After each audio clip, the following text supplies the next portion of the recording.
16, 2018. Can we please do our roll call, please? Mrs. Shoup? Here. Mr. Fitzgerald? Mrs. DeMello? Here. Mrs. Jenkins? Mr. Augustine? Here. Mr. Fodor? Present. Mr. Heck? Here. Can I have somebody, I'll make a motion to excuse Councilwoman Jenkins and Councilman Fitzgerald. Second. all in favor, say aye. Aye. Ayes pass. Approve the agenda as submitted. I'll make a motion to approve the agenda as submitted. I'll second that. All in favor, say aye. Aye. Ayes carried. Invocation will be given by Councilperson Nick Augustine. Must have the pledge of allegiance. Lord of life and history, your servants come before you seeking your counsel upon the matters which we will consider during our meeting. May we speak and act not for the benefit of small interest groups within our community, but for the benefit of all of our citizens. Amen. I pledge allegiance to the flag of the United States of America and to the republic for which it stands, one nation, under God, indivisible, with liberty and justice for all.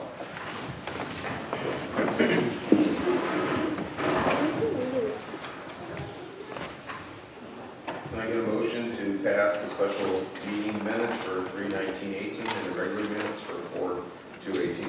I'll make a motion to pass the special meeting in 1918 and the regular meeting for 2/18 as written. I'll second that. All in favor? That's carried. Tonight we have a swearing in of Sergeant Joshua Rogers.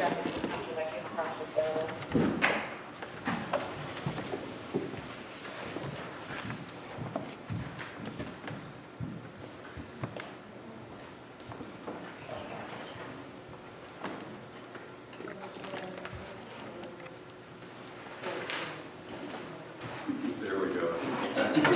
Your other right hand. I, Joshua Rogers, I, Joshua Rogers, being duly sworn, being duly sworn, hereby accept the position hereby accept the position as police sergeant as police sergeant in the Division of Police, in the Division of Police, Department of Public Safety, Department of Public Safety, in the city of Painesville, Ohio, in the city of Painesville, Ohio, and further promise and further promise that I will support the Constitution that I will support the Constitution of the United States, of the United States, the Constitution of the State of Ohio, the Constitution of the State of Ohio, and that I will faithfully and that I will faithfully and honestly and honestly perform the duties perform the duties of the police sergeant of the police sergeant required of me required of me by proper authority, by proper authority, so help me God. so help me God.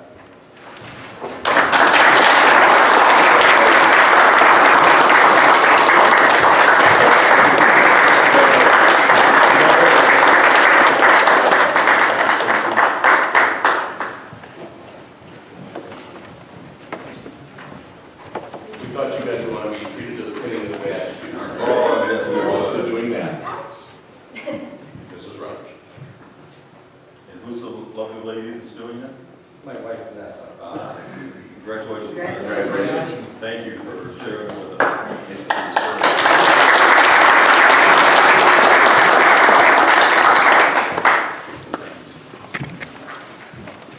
This time we will have public comments. If you wish to speak, please come up to the podium. Recognize that clearly state your name and address into the microphone and limit your comments to 3 minutes.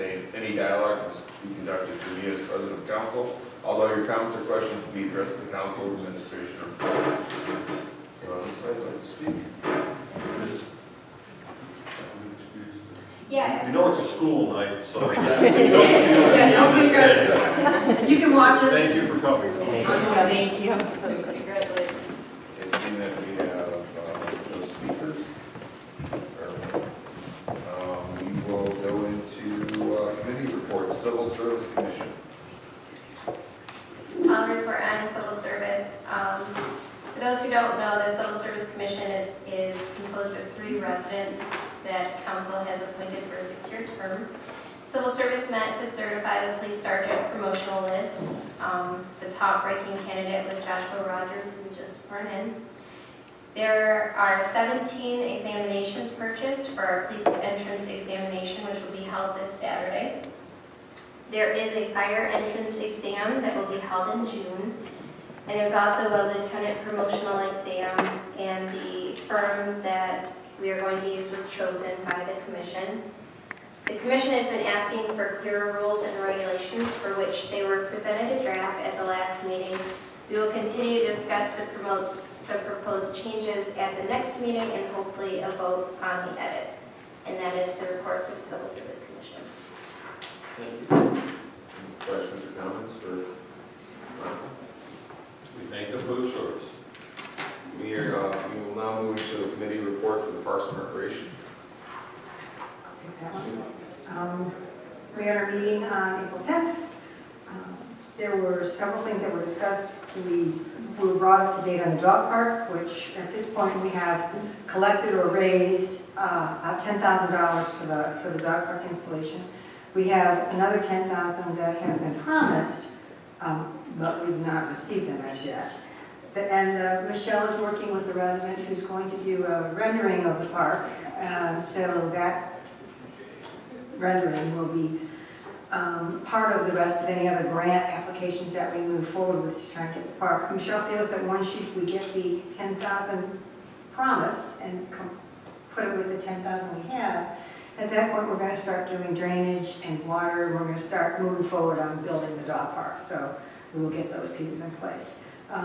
Tom Fitzgerald was asked a question about the gazebo, because there's been a lot of scaffolding and renovations over there. So the renovations were scheduled to be finished last week. The foundation was reinforced, the broken bricks were replaced, the entire foundation was tuck pointed and made real pretty. Wrought iron paint, railings, posts, upper decorative trim was all scraped and painted to preserve the integrity. The ceiling was painted. The doors to the basement, I didn't realize that they had a basement, but the doors to the basement were replaced. And then within the next couple of weeks, we're going to have some new landscaping, so that will be great. The next piece of business that was on the agenda was discussing the community centers. At our council meeting, we had given the city administration directions to direct him to start looking into that. Michelle had one of her employees call around to 3 other similar sized cities that have community centers, of Willoughby, Wycliffe, and Wadsworth, to see how they funded it and to see how they, how they funded it and how they maintain it. And the Wycliffe and the Willoughby, they're in the black, they're in the red. They don't have dedicated funds to it, so they're always having to make up funds with the general fund. Wycliffe has a levy that they have passed that over 3 years contributes about $64,000, I think she said. So it's a very expensive proposition.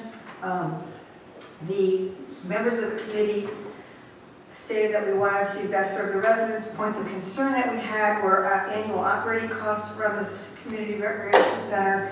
The recreation department reached out to the Y to see how many members there, because that's where our current senior group meets. And so reached out to see how many members there were there. And for Painesville residents, it's less than half of the Y members reside in the city of Painesville.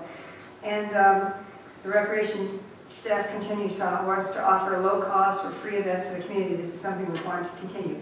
There was also a study that was provided to us from 2003 that talked about putting together a community center, and the dollars were staggering. It was, back then I think it was $150 per square foot. And today, if you translated that to today's dollars, it would probably be about $250. We figured we'd need about 30,000 square feet. As Michelle took the study that was done in 2003 and has sent it out to the rest of council. So at that point, I think what the rest of council is going to need to do is look it over and either make recommendations or to go either forward or to stop. But anyway, it was very informative. Another item on our agenda was community gardens. We talked too long and never got to it, so community gardens is on the agenda for next time. And the meeting adjourned at 5:31, so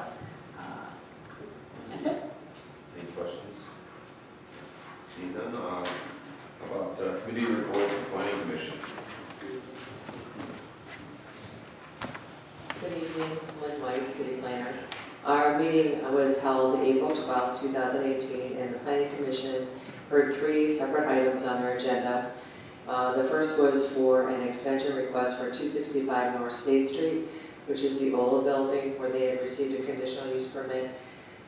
They have requested their 3rd 6-month extension, so this will be 18 months. They had some environmental issues on the property. They worked with the city of Painesville for cleanup. That cleanup is completed, and they did notify the commission that they were ready to file for their building permits. So the other item was a temporary structure and use permit for the Lake County Buildings and Grounds facility, where the new building is being put in, 158 East Jackson. They were granted an additional year for the 4 large structures they have out there, which houses their operations for their building and grounds facilities. So they believe they will be done with that construction in October of this year. So once they're into their building, those containers will be removed. And the third was for Great Lakes Construction Company. They are using the property at 559 Bank Street, which is owned by the Lake County Port Authority, the former co-property, for the Norfolk and Southern Bridge project. They believe that they are going to be completed in December of this year, and their construction trailer that's there will be removed as soon as their project is completed. That is it. Any questions for Lynn? Thank you. Legislation, if you wish to comment on legislation, you must request to do so at this time. Those making such a request, then I'll be called upon. Please keep the dialogue between me as President Council, keep your comments to 3 minutes. And when called, please use the podium. So, ordinance number 1 is table. Resolution number 2. Anyone would like to speak on it? Resolution number 3. Ordinance number 4. All right, we'll move on to resolution number 2, 3rd reading. A resolution authorizing and directing the city manager to advertise for bids and enter into a contract, including any and all ensuing change orders with the lowest and best bidder for the 2018 sidewalk repair and replacement program and declaring an emergency. This is again for the city sidewalks that are in violation. I did have a question that kind of came up to my head. When we repair these sidewalks, are we also going to take in, for the city's portion, are we also going to take into consideration at that time if the street's going to be repaired? And if that street's going to be repaired, will we wait? Or my question really goes back to, will we have to do it twice? If we fix it and then we got to tear up the street and then we got to fix it again. How are you going to schedule that? Typically, when we just do a resurfacing of the road, we do not touch the sidewalks. So we would not, we would be doing this just once. And we have discussed putting the sidewalks with the roads, but we're still in discussion about that. And the repairing of the water lines on some of it, like Skinner. Skinner's got a tree line that's like that big. If you had to repair water lines or do water lines, fix that before, and the water meters that come up through it, would that affect when you do that street? If you come down my street and you do all my city-owned pieces and fix them, and then you have to repaste it. For the water line, potentially it could. I'm not sure where they would put the water line, so that would be the only thing. It's something that we can discuss. We just started working Friday, and of course, now rain and snow, so we haven't been able to continue. So it's a discussion that we can have internally. Thanks. Any other questions? Move to adopt? Second? Mrs. Donato? Yes. Mr. Augustine? Yes. Mr. Fodor? Yes. Mrs. Shu? Yes. Mr. Hack? Yes, resolution number 2 passed. Resolution number 3, 3rd reading. A resolution authorizing and directing the city manager to advertise for bids and enter into a contract including any and all ensuing change orders with the lowest and best bidder for the construction of a new parking lot and declaring an emergency. Questions or concerns? Any motion? Move to adopt. Second. Mr. Augustine? Yes. Mr. Fodor? Yes. Mrs. Shu? Yes. Mrs. Denalo? Yes. Mr. Hack? Yes, resolution number 3 passed. Ordinance number 430. An ordinance amending Chapter 929 of the Painesville Code of 1998 relating to the electric service. Any questions or concerns? At this point, can I get a motion? Move to adopt. Second? Mr. Fodor? Yes. Mrs. Shu? Yes. Mrs. Denalo? Yes. Mr. Augustine? Yes. Mr. Hack? Yes, ordinance number 4 passed. We have no unfinished business. We do not have any new business, departmental presentation, community development.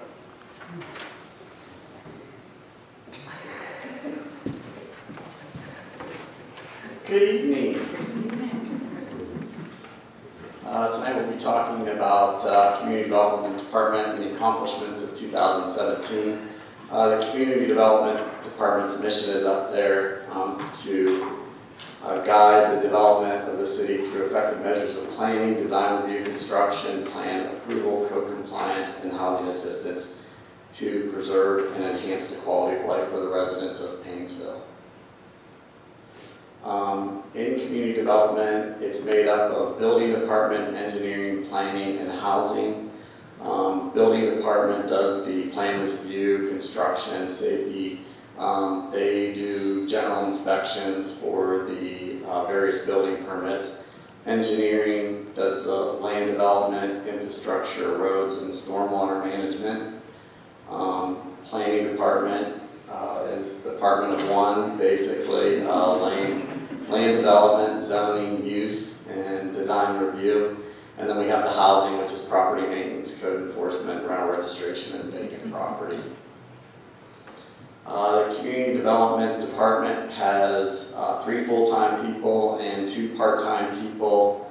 The engineering department has 4 full-time people and 1 part-time. I shouldn't say part-time. She splits her time with the fire department as well. So the secretary spends part of her time on engineering and part of her time with the fire department.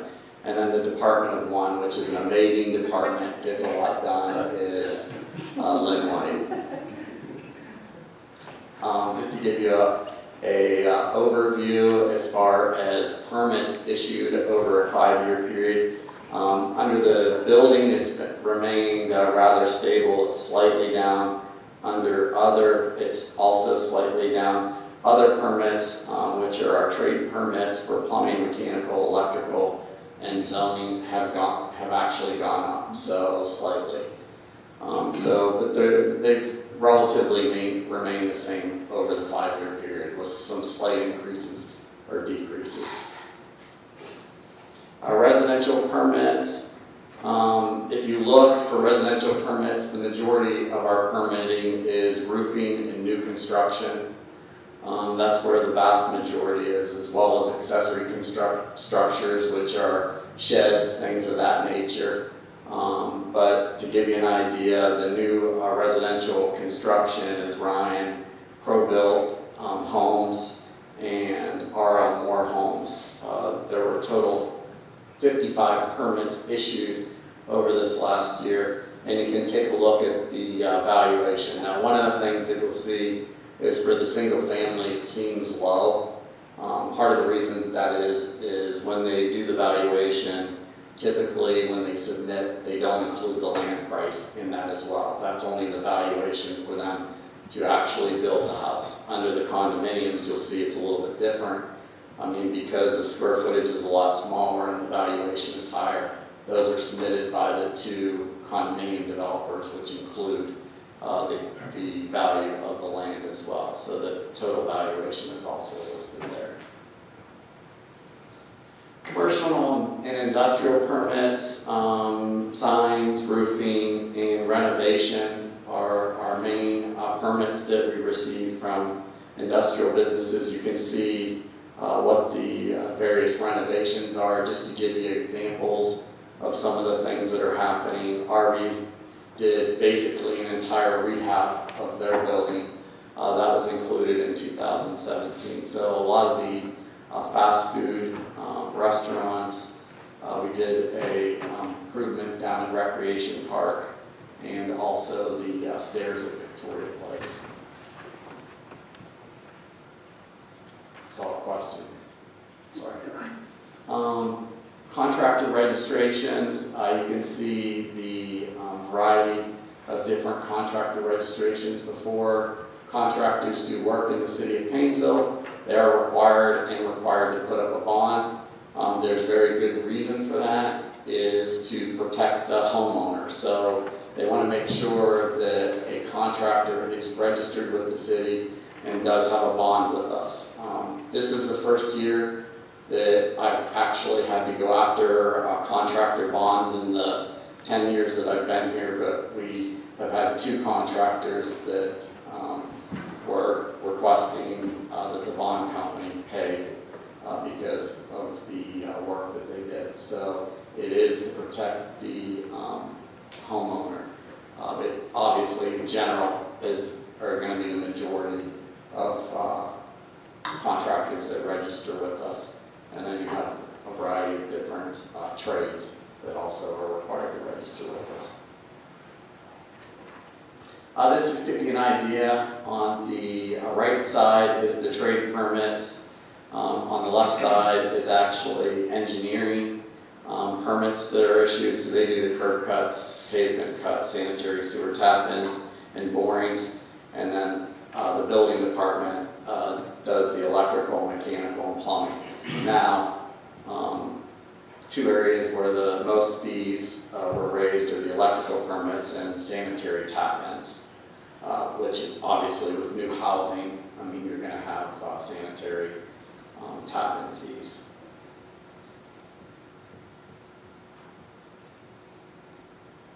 Building division inspection, this just gives you an idea. The Ohio Building Code, when it says the Ohio Building Code, that is anything commercial or industrial. So any inspections that we did which were commercial or industrial are covered under the Ohio Building Code. And then if it's a single-family residential or it's an addition, it's covered under the residential code of Ohio.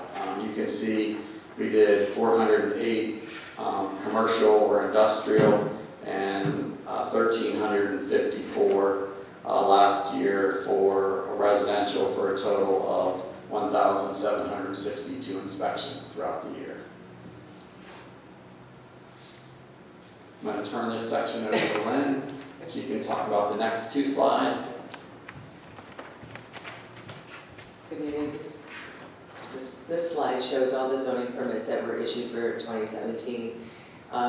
There was a total of 219 permits that were issued, and all of those items require zoning approval. They do not have a building permit per se, but they require that they meet all of the zoning requirements within our zoning code. So we look for setbacks, we look for maximum size that a structure can be, to make sure that if a new construction is occurring, that they have an enclosed parking space within their unit, if it's a brand new single-family home. If they have a parking lot, that their parking lot meets the requirements that they need to for the type of business that they are serving. And the next slide shows for 2017 the various requests that we've had for both Planning Commission and Board of Zoning Appeals. For our Planning Commission meetings, we had 2 rezoning requests last year, 1 conditional use permit and the 2 temporary structure and use permits. The Board of Zoning Appeals, we had 10 variance applications, and the number of them are there. The garage, requiring the 1 enclosed parking space. Those 3, typically the lots are too small and cannot accommodate a full 1-car garage, which is a 10 by 20, and they request a variance allowing them to put in a shed in lieu of the garage requirement. So that is it. Property maintenance, you can see as far as the property maintenance is concerned, new violations, whether that's proactive or the housing inspectors being proactive, or whether those are called in, those would be violations that they would go out and inspect, make a determination if there is a violation, and then they do the re-inspections. They did receive 514 complaints that they go out and inspect as well. Weeds last year, because of the weather, were a problem, or high grass basically. It's weeds and high grass. We did 400 inspections with almost, I guess 4 times that in, 4 times that in re-inspection. So when we typically get a grass complaint, I mean, it takes 3 inspections. Typically, what happens is we get the initial complaint, we send the letter, we have to inspect it a week later to give them time, then we go out and inspect it, then we order it to be mowed, they mow it, and then we inspect to make sure that the mowing was done. So basically for each complaint, this just gives me an opportunity, given the number of weed or high grass violations, to let the general public know. Typically, or what we require is if grass is above 6 inches, it will result in a violation, so we'll issue a violation letter. Fortunately, this year, it's been so cold that the grass hasn't been growing, but last year I knew we were in full swing right about now because of the weather, like I said. So you'll receive 1 notice throughout the entire year, or residents will receive 1 notice throughout the entire year. So if they are in violation, they'll receive that notice. That notice is good for the entire year. If it gets over 6 inches again, we can order it mowed without having to send out an additional notice. So we typically send them early in the year, make them aware if they are in violation, and fortunately it doesn't come to having to mow. But I just wanted to let everybody know how we address grass. The 6 inches, is that anywhere, how do you determine, you got a ½ acre, we don't have ½ acre lots. Okay, you got a ¼ acre yard. How do you determine 6 inches? They do use a roller, and typically what we do is we measure the height of the grass. So if 50% of the area is over 6 inches, or really 6 inches it's is at 6 their inches? discretion. Okay. But we try and use discretion. If it's just the weeds over 6 inches, and there's not a lot of them. If the yard is filled with weeds that are 12 inches high, yes, we'll order it to be mowed. There's a couple places we have in the city where there's houses, but then there's a lot where the house hasn't been built yet, and it's just a field. Is that also 6 inches, or is that? That is allowed to be a foot, Okay. up to 1 foot. When you talk about the re-inspection, Mr. Lewis, so if you get a complaint in April, I imagine you have to inspect before you issue a notice, is that true? Correct. So you can't just issue the notice based on the complaint? No. And then my question is, do you continue to monitor that property the entire year? Or if they did mow it, do you wait until you get another complaint before you just go ahead and mow? We typically will once it's on the list, then we'll typically inspect it. Because the inspectors are out doing inspections. They'll, with that property on the list, they know which properties within their section are either vacant, sometimes that's what it is, or they typically just don't mow. So those are the ones that they'll typically drive by on a regular basis to make sure that it's in compliance. I had a question about cuts in the road, but that was back. You want to wait till the end?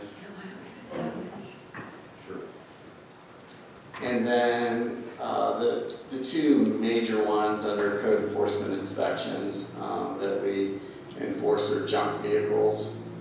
Anything unlicensed or not running is considered to be a junk vehicle. So we will issue violations for that, and typically vehicle parking. And typically that will be somebody who's parking on the lawn. We require a hard surface for you to park on. So if it is parking in the front yard and there's no concrete, gravel, or asphalt, then it will typically result in a violation. And then you have some use determinations, which are the zoning reviews and fences, which are typically zoning type issues that we take a look at. Some of the notable things that community development has done in the last year, we had the roof replacement program in 2017. We were awarded $50,000 in CDBG funding. There was a minimum cost to participate of $500 per resident. We would do up to $6,000 worth, not including the resident match. And we had we placed a 5-year, or the county places a 5-year forgivable lien on the property. So if you live in the property for 5 years, the lien is taken off the property. We did 7 households this past year with complete tear-off replacement. If it requires gutters, we will also replace the gutters on those properties. We worked with World Changers. They actually did a couple of the tear-offs for us. So they were active and assisted. And Life Brand Cowboy Church of Painesville also oversaw, World Changers and worked with them and provide the professional staff to do that. In 2017, we submitted a couple grant applications. One was for CDBG funding for the North Park Place Transportation and Safety Improvement. We worked with the county and received $303,699 actually in funding for that project, and then we submitted 2 grants to NOACA. The 2 grants were for 2018. We were funded $235,000, but we didn't receive notice until recently that we actually received the grant awards, which was Complete Street and Connectivity Study. This is working to take a look at Washington Street. We want to work with all the stakeholders along that general area, and because we may have new development going in at the hospital, take into consideration some of their needs and look at a complete street clear down to Recreation Park. So make that connection the entire way, what's going to be best for pedestrians, bicycles, and vehicles. I think one of the benefits that we see on that street is because Harvey High School used to be there, the street is very wide in certain locations. So we can do some things that we might not be able to do on some other streets. And that might be looking at parking, looking at biking, those types of things. So we are going to hold a number of focus groups with the college students and with various stakeholders along that corridor. And this is basically the study, and we'll make a determination as to what's best along the corridor going down to Recreation Park and how we can tie it all in.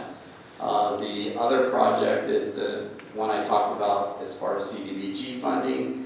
We submitted for some additional money for the North Park Place Transportation and Safety Improvement, and this is an implementation grant. So they are actually providing us with funding for the implementation. So they provided us $150,000 in funding for that project. Both of these grants are very competitive, so the city of Painesville was very lucky to receive those grants because the funding is very limited in comparison to the requests that they received from, I think, is it 17 counties? 7. Seven counties. Seems larger than that, but 7 counties. So anyone within those 7 counties can submit requests for that type of funding, the transportation for livable cities funding. In 2017, we presented 6 houses to the Lake County Land Reutilization Court. We actually had 9 that were going to submit. They already acquired 3 properties, so there was a total of 9 in the city of Painesville. This is for tear down in 2017 and 2018. Any of the blighted and unsafe structures as determined by the chief building official. It's estimated, the estimated cost for these is about $19,500 for asbestos removal and demolition for these properties. You can see, I mean, the result is, if we had to do it ourselves, it'd be about $117,000 for us to do it. Then the other 3 properties, one of them is a commercial property, 33 Stage Avenue, that is on the list where we did some work on it as far as the environmental is concerned. But the estimated cost for those 3 is $114,000, 2 houses and 1 commercial building, for a total estimated benefit to the city of $231,000 if we were having to tear down those properties. And that's all I have, and I'd be happy to answer any questions. Questions? When we make a cut in this street, how much do we charge the individual company that's making the cut? I'm going to call on engineering. It depends on how large the cut they're going to make. So Say it's about 4 feet by 6 feet. that would be $500. So it's $571 and then $100 per board. Okay. And then what's the amount of time that they have to fix that? Depending on the job. So, and when the job is done, I know Dominion is famous for not coming back and restoring the properties and restoring the roadway in a good time. But we're working on it with them. We're calling them daily. Is that what that one? No, one is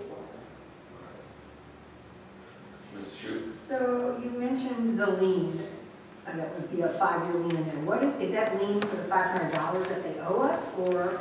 No, it's for, we bid out each house. So it's based on the total amount, and each year the lien is reduced 20%. So if they stay in it 1 year, the next year, the total amount that they would have to pay back should they move or something along those lines goes down 20% each year until it eventually goes away in year 5. And you also said there was a bakery remodel. I'm just kind of curious, was that TNT? What bakery was that? No, it's 324 North State Street. That's the old Hazel, it used to be the publishing there on the corner of Royal Road and State. Yes. It was purchased by a gentleman by the name of D. Leon. But he's converting it into a bakery. So there's a number of building, you know which one I mean. There's a number of shops on State Street right before you get to the railroad bridge or railroad street. It's the grayish blue building, the one that was publishing. Yeah, Hazel Publishing. And, you know, when I was looking at the fees, I'm assuming those fees go into the general fund. Do they cover your costs? How do the fees get? These do not cover costs, and we're currently looking at our fees, so we will be coming back with that. So the money that's accepted for fee, if you need $100,000 to run the department and you only get 90 in fees, then the general fund gives you 10? Correct. Okay. And then the other question I had, you had the Park Place transportation, and it looked like it was 300 and some on this side and 150. So does that mean we have $453,000 for that project? It's 2 grants. Yes, in grant. So 85 was for a study. So what's the other 450 going to be to fix it once the study comes out and says you need this, that, or the other? It's 2 completely different projects. 2 totally different. They have the same name. Can you go back? Well, the 2 projects are connected, yes. That's both the North Park Place, that's in front of the administration building. So we will be narrowing, we will be doing a bump out on the park, we will be doing a bump out on the corner of Main and North Park Place. So we're gonna, you know how around the park sometimes when you walk across the street, it's a long distance to get across. We will be narrowing that so that it's safer for pedestrians, bicyclists, things of that nature to walk across the street. The other thing that we'll be doing is putting in some additional parking and improving some stormwater, making some stormwater improvements along Park Place, as well as trees and things of that nature, similar to what we did on Main Street. So the 2 North Park Place is the same project. It's 2 different grant Correct. fundings for the same project. Okay, that's what I thought. The 85,000 for the complete streets, that's the Washington Street corridor study. Right, okay. I didn't. So we got 453,000 for North Park Place Transportation Safety Improvement if you add them together. Correct. And that's gonna In be grant in grant. In grant. And then what will we need to contribute to finish that project? There will be some engineering costs, and actually engineering What on was that the project. budget number? The actual budget was 90,000, Yeah, and- more than that. Came in at about 25,000.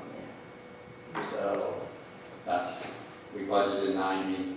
I mean, the engineering came in much less than that. So is that going to include any pavement work? It will, and we will, and one of the things that we will have to look at, and we had a discussion about, is the bricks, or how we'll make the improvements around the square. At some point in time, are we gonna see a rendering of the bump outs and what that will look like? We can certainly provide Yeah. that to you. Right now, we just got the NOACA funding last week. I just sent a letter confirming that we got it. So we haven't actually engineered it yet. This is just funding that we received to do the project. Any questions or comments? I had one on the Lake County reutilization money. 3 owned properties, you said. So are they owned to be demoed eventually, or are they owned? Yes. So They will be demolishing those properties. They sort of beat us to it through foreclosure. They're the 3 properties, as I mentioned, 33 Stage, which is a commercial building on Stage Avenue, 502 Fairlawn Avenue, which we had on our demolition list, and then the land bank had acquired it, and then 318 North State Street were properties that we had on our list, and actually, while we were looking at them, transferred over to the land bank to be demolished. Once they're demolished, who owns the land? Depends. Excellent question. The individual still owns the land. Okay. So the person whose name is listed on the deed still owns the land. So in the case where they transfer, obviously Lake County Land Bank will own the land at that point in time once it's demolished. On the other 6 properties, it will be whoever is listed as the property owner. Now, what typically happens is after a certain point of time, it goes to foreclosure, and then the land bank or the county takes it to foreclosure for past due taxes, and the land bank can claim it, the city can claim it, or the schools can claim it. And letters are sent to each of us asking for interest in the properties. Do we need to pay those taxes, or are those forgiven? If we claim it, I believe we still pay the taxes and any liens on the property. So if there's vacant property fees on there, are we paying that too? We can waive on vacant properties. But the land bank's goal is not to accumulate properties for their own. Correct. So they generally want to. What they've been doing is they've been offering it to the property owners next to them. And we have recently, just so the council's aware, one of our problem properties for the last 5 years or so or longer to 69 West High Street. We recently inspected it. There is some additional damage to the foundation. So the chief building official has declared it unfit. We will be submitting it to the land bank for demolition. We have challenges and opportunities, we don't have problems. If you've been on this end, it's Duly noted. I had one more thing I wanted to share is that I've been really impressed to see how these CDBG grant dollars are being used for the roofing piece. Because I remember the first resident that I had who had a roofing issue and really needed help. And I had come to you and we had talked about it quite a bit. And it's good to see that it even now goes to the gutters. And we have an ordinance about garages, and I understand that it doesn't cover garages. So I'm just wondering, what do we recommend to people in these houses that can't afford to roof the house? What do we recommend that they do? Because a lot of times their garage is the same age as their house, or older even, and it's a mess for them. So what do we do? For our roofing program, it covered garages as long as they were connected. Right. If they weren't connected, what we've been doing, in the past, is working with roll changers, because some of the smaller one-car garages, they're actually able to do and have the expertise to do it. So they have been very helpful with items like that. Since we're not offering the roofing program this year, one of the things I do want to put out there is Western Reserve Community Development Corporation is provided funding through community development block grants to assist residents in rehabbing their homes. So they can always, if it's a leaking roof or it's in violation or paint for a variety of different things, they can always contact Western Reserve and get assistance when the city isn't doing it. They picked up on the vinyl siding programs, so they're able to help people. If their paint's peeling and they do have a violation and they qualify financially, they are able to apply and receive funding through Western Reserve Community Development Corporation. And aesthetically, there's no rule or ordinance that says that their roof on their house has to match the roof on their detached garage. So they could get, free roofing shingles if they're donated or something like that, right? Correct. That's it. Any other questions? Thank you for your report. Thank you. Law Director, I have nothing this time. City Manager. I just wanted to let everyone know that the last pop-up is this week. So on May 1st, we'll be ready to bring back the food truck presentation to talk about the findings of the report. And then the second meeting in May, we can untable that legislation and have a further discussion. Correspondence, clerk of the council. The next regular council meeting will be held Monday, May 7th at 7:30. April 21st is Earth Day, and the repurposed craft fair from 1 to 4 at Veterans Park. Painesville Summer Camp begins May 29th. If you haven't registered, please do so. May 4th is the Chocolate and Wine Walk on Main Street from 4:30 to 7:30, and the deadline for Pride articles is May 4th.